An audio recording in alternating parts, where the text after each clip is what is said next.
An iron skull was their trademark. Their business was climbing walls, and it was all done on wheels at 70 miles an hour. But that was a cinch for the Death Cheaters until they felt murder and a feminine touch.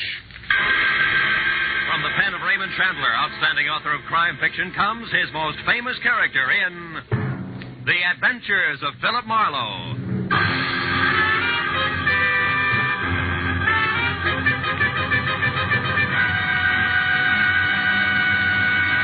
Now, with Gerald Moore, starred as Philip Marlowe, we bring you tonight's exciting story, The Feminine Touch.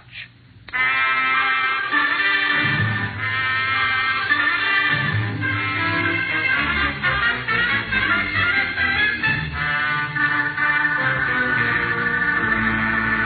was 5 minutes to 5 when I turned off Sunset Boulevard and drove between the two wrought iron gates set in a stone wall that hinted none too subtly at the exclusiveness of the Bel Air estates. I followed a gently curving street bordered by dignified rows of meticulously manicured palm trees as far as number 4412. There I turned onto a white driveway, moated over an acre of rigidly disciplined landscape to a house that could have doubled for Buckingham Palace, where I ground to a soft stop and got out. Bel Air was the soul of peace and serenity until I started across the drive to the front door. A motorcycle, jet-propelled by a black-haired lunatic in a leather jacket with a blonde beauty riding behind him. The handlebar missed goring me by inches. I picked myself up, mumbled a few choice words, and went on to the door. I followed a butler through the house to an aviary in the rear, where my client, Mr. Baldwin Granville, putted with a flock of exotic birds in a big wire cage. He looked right at home, a penguin in sport clothes, with the yellow, staring eyes of an owl. Come in, Marlowe, but watch the gate. The birds are all upset. Did you hear that mechanical outburst a moment ago? Hear it? I was almost run over by it. A jerk and a batty blonde dame on a motorcycle. Who were they? The driver was no doubt one Pepper Riggs, which is all I know about him. However, the batty blonde, as you put it, is my daughter, Adrian. Oh, your daughter, huh? Yes, 23 and already out of school 2 years. The best schools, of course. Mm-hmm. Still, it's been one crazy scrape after another. Now it's motorcycles and something even worse, I'm afraid. That's why I called you. Now, look, Mr. Granville, I'm no truant officer. Have you or her mother tried simply talking it over with her? We lost her mother in 33. And Adrian refuses flatly to discuss things with me. I've tried everything from bribery to threats. How about trying to be a father? I'm 20 years late for that. Always been too busy making money. Now I'm worried. I think she's infatuated with this Pepper Riggs. Well, there isn't much I can do about that. If she wants to break her neck on a motorcycle, I can't do much about that either. You can do something about this. It came to me in this morning's mail. Adrian hasn't seen it yet. Oh? Keep your daughter out of our hair. Make her lay off Pepper Riggs, if you know what's good for her. I mean it, Lou Bryan. Who's Lou Bryan? I have no idea. But Adrian's in danger, Marlowe. Well, I'll do what I can. Got anything else to go on besides two names in the motorcycle crowd? No, that's all. But, Marlowe, listen.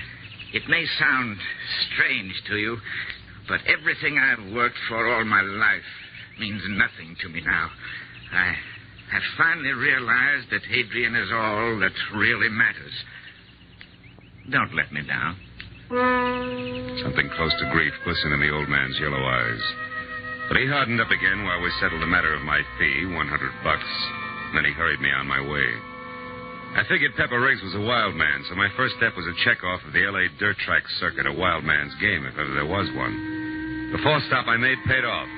A track manager told me that Pepper was a used-to-be bike racer, all right, but that he quit and was while working at the Redondo amusement pier as a wall climber. When I found out what that was, it made the dirt track routine sound about as dangerous as an old lady's quilting bee. It was 9:30 when I got out to the Redondo pier. Wandered through the concessions until I found one with a corny label, the Wall of Death. It looked like a barrel, 30 feet in diameter and 20 feet high, with a grandstand over it and a picture poster in front listing hair-raising shows, 8, 10, and 12 p.m., featuring Pepper Riggs, the Death Cheater, with lovely Mickey North and smiling Lou Bryan, the one who had written a letter to my client. Whatever Adrian Granville was mixed up in, the answer was here. I walked around the big barrel to a shed in the rear.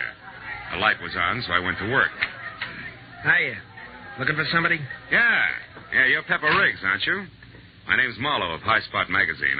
I've got a feature lined up on your act. Spare a minute? Sure. We can talk while I finish shaving. Shoot. How fast do you travel around that wall? Slip under 60 and you drop. It's no life for sissies, buddy. Any little thing goes wrong up there on the wall and it's curtains. Figures. Is this your bike here? Yeah, the one with my nameplate on it there. Uh-huh. I see you carry a little iron skull tied to the handlebars. Kind of grim, isn't it? It's my trademark, buddy. I've been knocked off the wall 7 times in the last 3 years and beat old Skullface every time. No kidding. That makes for a nice, quiet future for your fiancée. Fiancée? Yeah, Miss Granville. Going to take her into the act with you? Could be, buddy. Could be. What do your partners think of that? The girl, Mickey North, and Lou Bryan, I mean. Is there going to be room for everybody? You know something, pal? I don't think there is a magazine called High Spot. Really? I better make a note of that. Yeah. Adrian warned me your old man be sending a private eye around. So now that I've caught your act and it's corny, I've got a message for you. Lay off, because Adrian's old enough to know what she wants. Okay. And I've got one for you, Screwball. See that she lives long enough to enjoy it. Get out, you...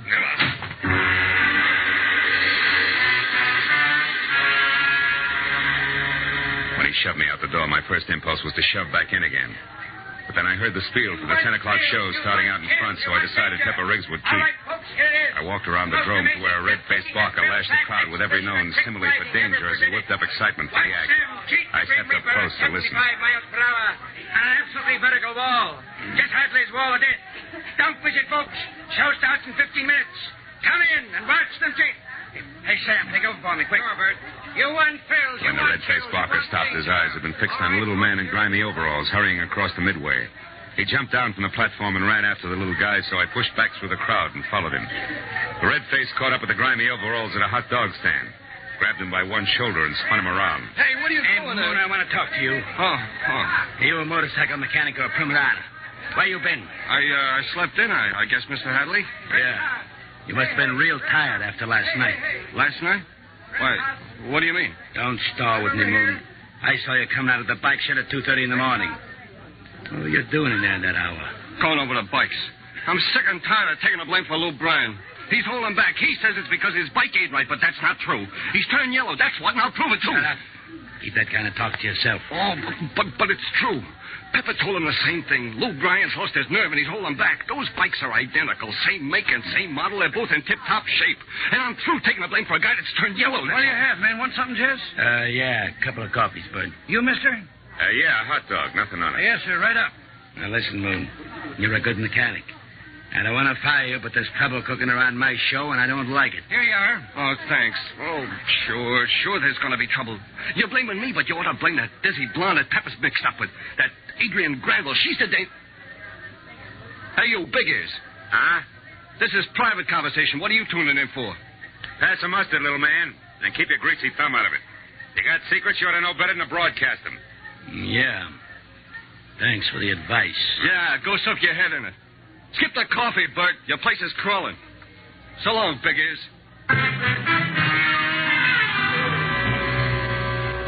I watched Jess Hadley and Moon walk away, and then I went back to the wall of death, bought a ticket, and climbed the stairs to the gallery at the top of the 30-foot motordrome. The house lights were on, but in the half-darkness at the bottom of the big bowl, I saw 3 motorcycles in the open trap door. The gallery was nearly full. It only took one glance around the ring of faces at the lip of the bowl to spot her. She had insolent eyes and wide, soft, red mouth, and her hair tumbled in loose blonde waves over the shoulders. A shimmering white silk shirt, very wide open at her throat. I moved up beside her and leaned on the rail. Why don't you go home, Sherlock? I can't use a watchdog. You flatter yourself, Adrian. I'm here only to case a setup. If it includes your broken neck, that's just another item in my report. Is that right? Well, you're pretty, so I'll make it real easy. Set up simply this. I like to go fast. Motorcycles do that for me. So does Pepper. That satisfy you? Not quite. You got the curves, baby, but somebody else has the angles. Meaning what?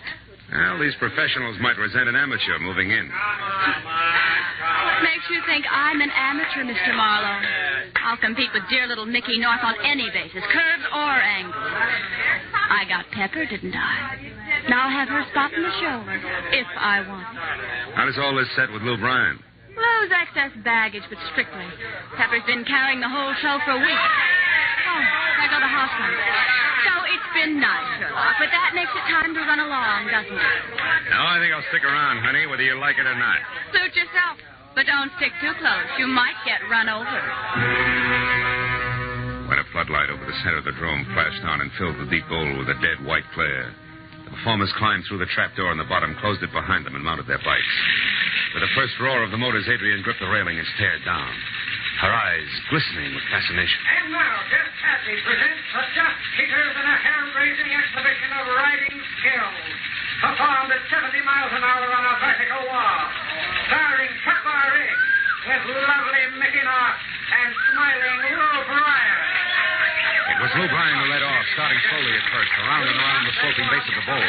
Pepper Riggs watched him for a moment, then looked up, waved at Adrian, and grinned, while Mickey North glared straight ahead. There was no smile on smiling Lou Bryan's face either as he whirled faster and faster around the drome. The bowl began to tremble with every revolution as the speeding motorcycles raced over the boards and rose higher and higher on the vertical wall until finally it was only 5 feet from the ring. Then suddenly from somewhere a black smear trailed out on the white under the tires. A smear that grew with every turn. It was oil. A second later it happened. The back wheel skidded. The bike swerved out of Lou Bryan's control like something alive, and then it fell.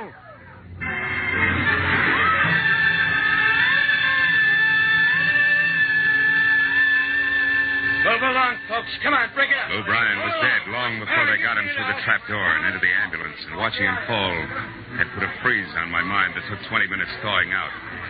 But when the fundamentals of addition went to work again, I started looking around, and just in time to see Moon, the mechanic, barreling a 1930 Flivver for all it was worth, out of the parking lot and heading for the highway, lights out. I ran to my car, piled in to take after him, when something long and yellow smashed into my bumper. Can't you see where you're going? You took the words right out of my mouth, Adrian. You timed it perfectly, didn't you? Timed what perfectly? That block. So Moon, your grease monkey assistant, could put a few miles behind him. Adrian, what happened? Marlowe. Yeah. Don't worry, Riggs. Adrian here did a lovely job. Our bumpers are braided. What? You know, I'm getting a little sick of you, Marlowe. You're liable to get sick of Speedy. Because I'm going to find out exactly why Lou Bryan died tonight, and you're going to answer some questions. He died because the oil line broke. Yeah, it happens all the time to wall climbers. It was a tough break, that's all. Oh, sure. Now, look. Just in case you two didn't know, Lou Bryan objected to you, Adrian. So much so, in fact, that he wrote a letter to your father threatening to rough you up if you didn't lay off. From where I said somebody beat him to the punch. Guess who? Listen, Marley, you're running off at the mouth. If you got something to say, say it. Right out, like a big boy. Okay. Riggs, Lou Bryan's death was no accident. It was cold, premeditated murder. Tie that on your handlebars, death cheater.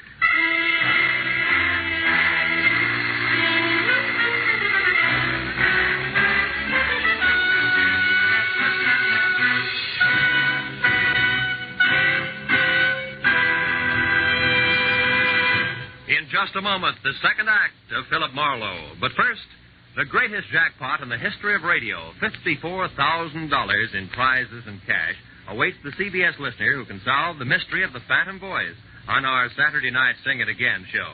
$25,000 may be yours in solid cash, plus $29,000 in marvelous prizes.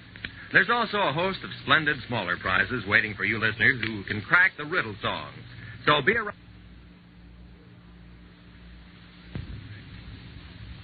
So be around for Sing It Again tonight when it comes to you for a full hour on most of these same CBS network stations. Now, with our star, Gerald Moore, we return to the second act of Philip Marlowe and tonight's story, The Feminine Touch.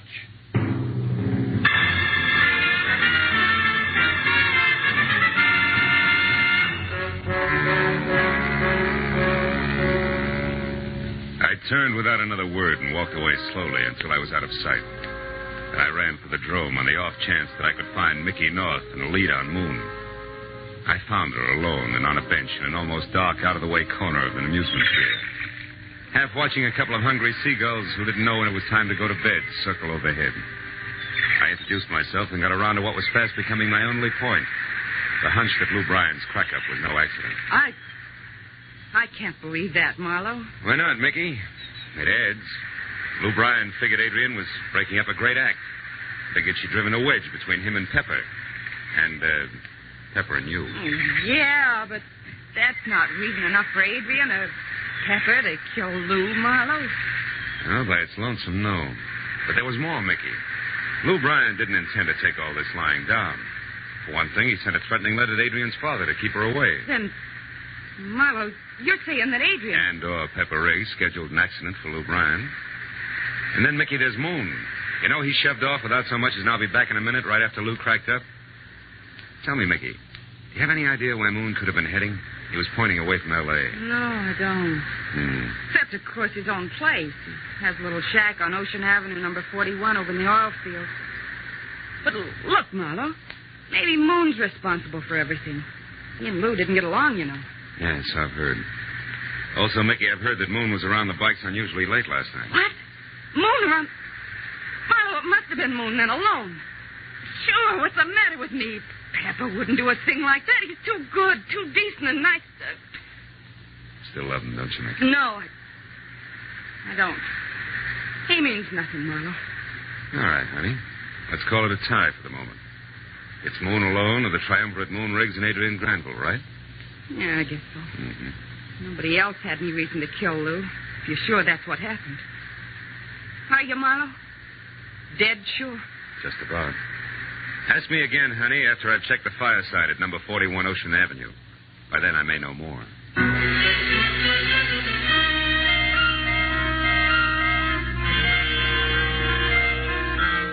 When I got back to my car, Adrian's convertible was gone. And the pleading that had been my right fender, which said that she'd left in a hurry, cost me 10 minutes of stress and strain before my front wheels would turn in either direction without chewing rubber. Then I was another 10 getting to the intersection of US 101 at Ocean Avenue, which turned out to be a paved semicircle of grime, twisting in between a dozen nodding oil well pumps that had never heard of the 8-hour day. I got out of my car and started to move quietly toward the sagging collection of scrap lumber, unpainted and unpleasant. That was number 41. When the sudden splash of a pair of headlights sweeping my way fast sent me sprawling for cover without so much as a reason why. I was glad that I had, because it was yellow, long, and convertible, and behind the wheel and alone, Miss Adrian Granville. I took that as my cue to stop sleuthing and start worrying about a guy named Moon. I moved up to his shack in a hurry. When it showed no light and no answer to my loud knock, I closed one hand tight around the .38 in my pocket and the other over the knob on the door, which wasn't locked. Inside, there was only shabby furniture of Escad linoleum. And in the middle of the wall opposite me, another door half open. I started for it, and what I could almost feel was going to be the too quiet form of the elusive mechanic. The sound behind me that was not the work of the wind brought me to a dead stop. Move 1 inch, mister, and I'll kill you. And to think I was worrying about your health. You shouldn't have bothered. I feel fine. But you won't if there's any monkey business. I'll drop your gun. Come on, fast. That's better. Now, what are you doing here? Wondering why you were dumb enough to let that Granville brat talk you into murdering Lou Bryan for a price? You're off your rocker, fella. I didn't drop Bryan. I got no money from the baby either, only Gab.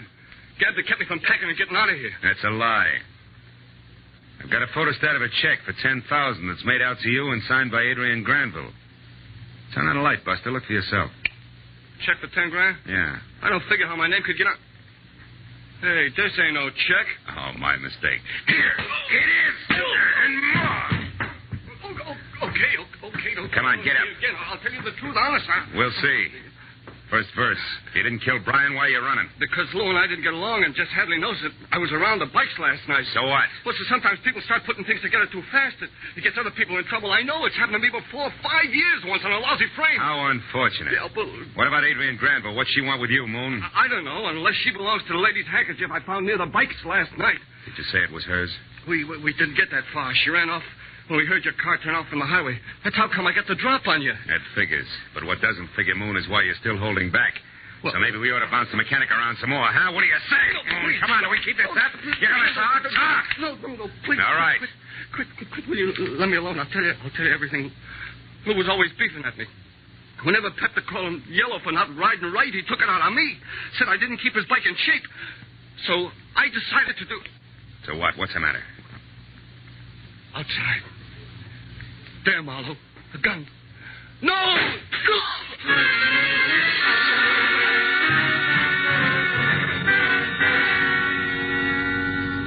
When Moon grabbed it, his chest with both hands, swung in a half arc, and pitched forward on his face. I yanked at the light cord in the middle of the room and then threw the door open.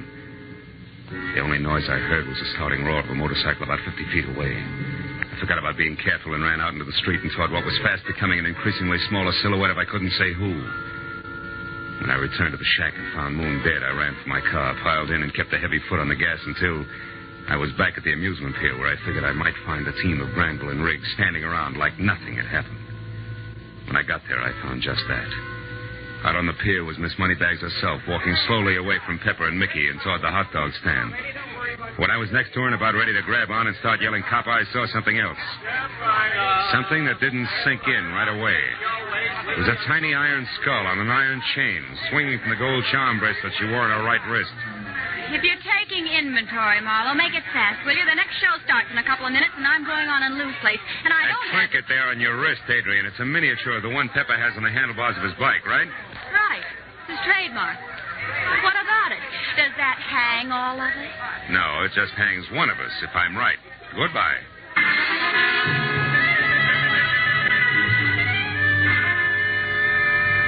It was only a hunch and a screwy one at that, but as I ran past Mickey and Pepper, who stared at me like my nose was on fire, and headed for the shop out in the back where I knew I could find the bike that Lou had been killed on, I gave myself a 50-50 chance of being right. But when I was inside the place and next to the twisted jumble of steel that had once been a motorcycle, the odds jumped from there to sure thing.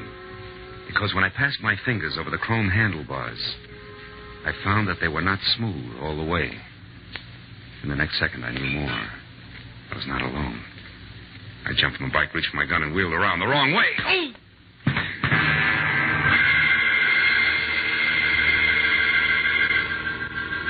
Oh! When I started back for this world, there were only two things in it. One, a sharp, searing pain the length of the right side of my face, and the other, a crazy thought that since I was still alive, I had to get to the drome and stop Adrian Granville before murder happened again.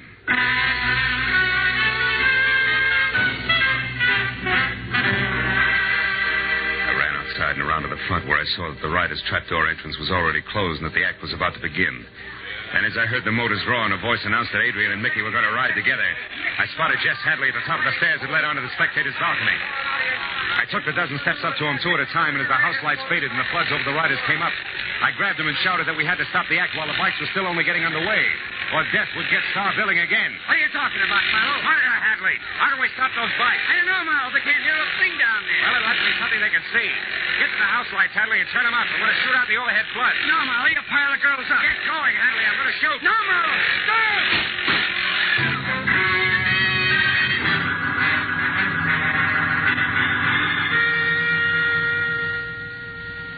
Dr. Richard Reese, report to surgery, please.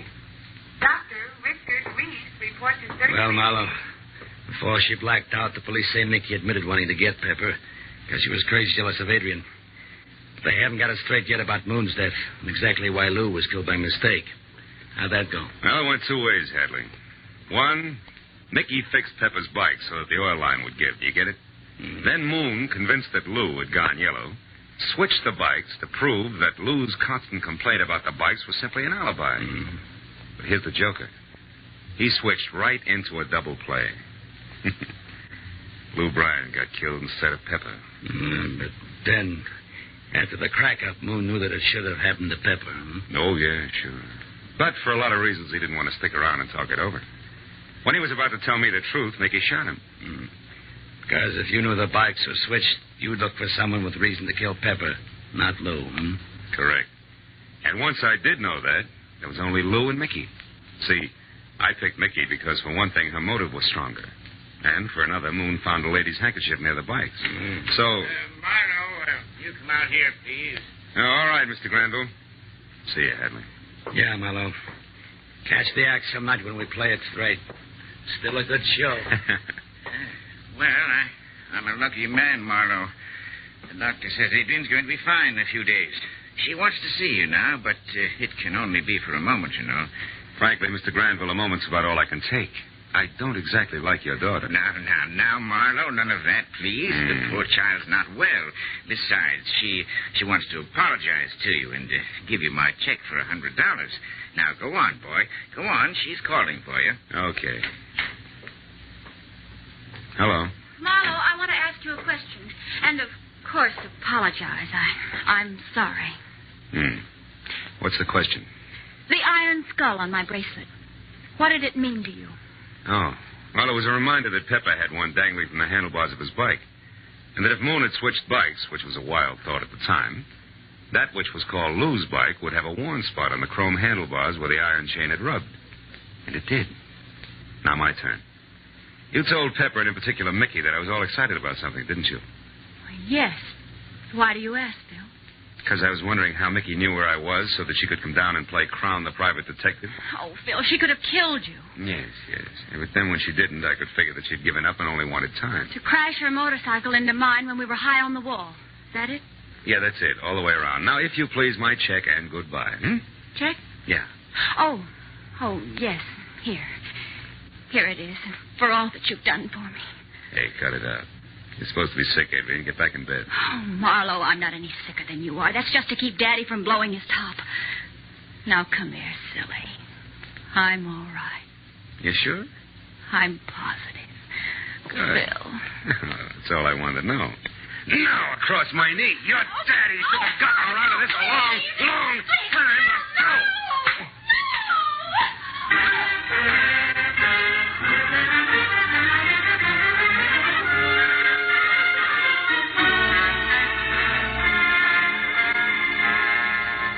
I kept swatting her where I figured it would do the most good. Until Daddy, 2 doctors, and a nurse came in, and then I recommended that my client consult a child psychologist for his daughter and a full-grown one for himself, and I left. But by the time I was outside, I'd cooled off some. And it was then that I remembered I had carelessly shoved the $100 check which belonged in my wallet into a side pocket. When I took it out and unfolded it, I saw that it was all in order. Names and numbers correct. But then, as I started to put it away, I saw something else. On the back and scribbled in pencil, P.S. Working with a private detective sounds like much more fun than motorcycles. I'll be at your office first thing Monday morning. Signed, Adrian. I turned around and started back to the hospital. This was not going to be.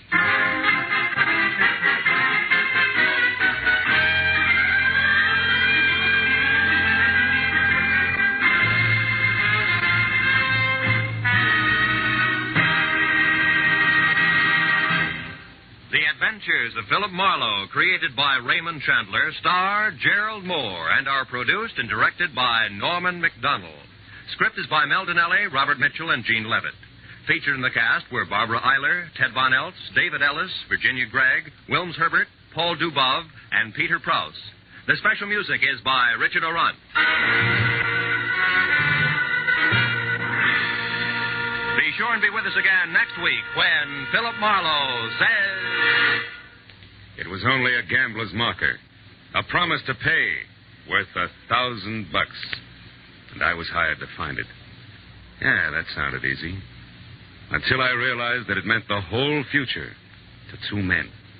Freedom to a third, and death to the girl in the cottage.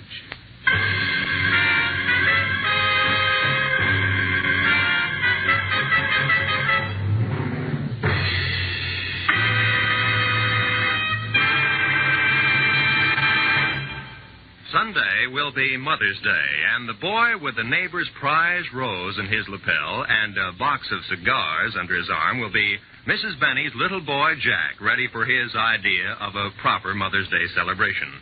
For an unusually hilarious Mother's Day session with America's only 39-year-old child prodigy, hear the Jack Benny Show, Sunday on all of these same CBS network stations.